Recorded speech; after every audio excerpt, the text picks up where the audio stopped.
Communication between cultures can be shown metaphorically as two icebergs meeting each other somewhere out on the sea.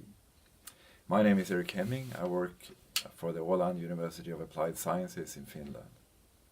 In this picture you can see how the icebergs, if they had eyes, they could only see the tip of each other, and if they would collide it would probably happen under the surface, like this. Because under the surface they have the bulk of their volume is there, so just like the culture, the volume is invisible.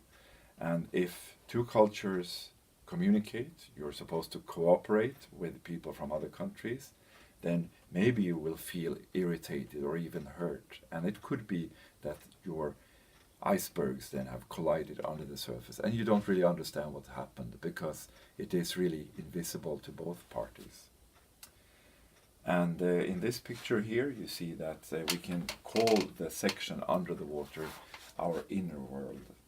And we live in this world. In the inner world, that's where we really spend most of the time. And we take in information from outside and then we process it. It's called that we decode it, as you can see here in this surface layer. We decode the information and we understand it and we fit it in our inner world, so we can feel that we have understood what is going on around us. The truth is that we don't have access to the inner world of other people. We only have access to our own inner world. And then we make up ideas of what's going on inside the other person. We can think that this other person has an agenda. We think that he tries to make us do something, make us feel in a certain way, maybe wants something, but it's something that we have actually decoded, and it might be wrong, and it's probably wrong if the culture that he is from is very different from our own. Then we probably misunderstand what he means, or she. And it is where the information is taken in from the outside world.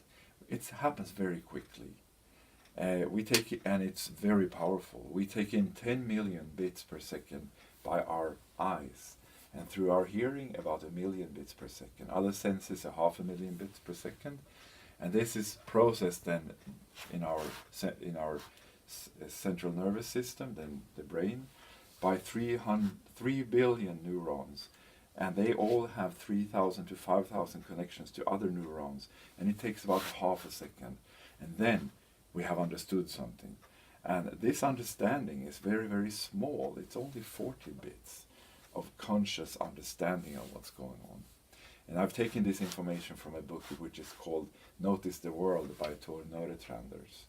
And what we actually see is what we want to see, what we are interested in.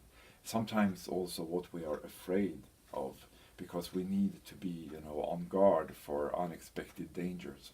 This is something that has kept us and our ancestors alive throughout the millennia.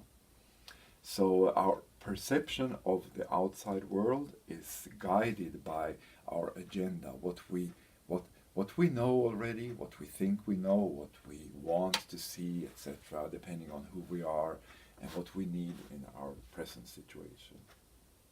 So our interests is really what guides us. And this is of course limiting our world a lot. We are only interested in a few things. So you want to know more? Okay, then please watch the next video. I will talk some more about what we can see when we are interested in something. Bye bye.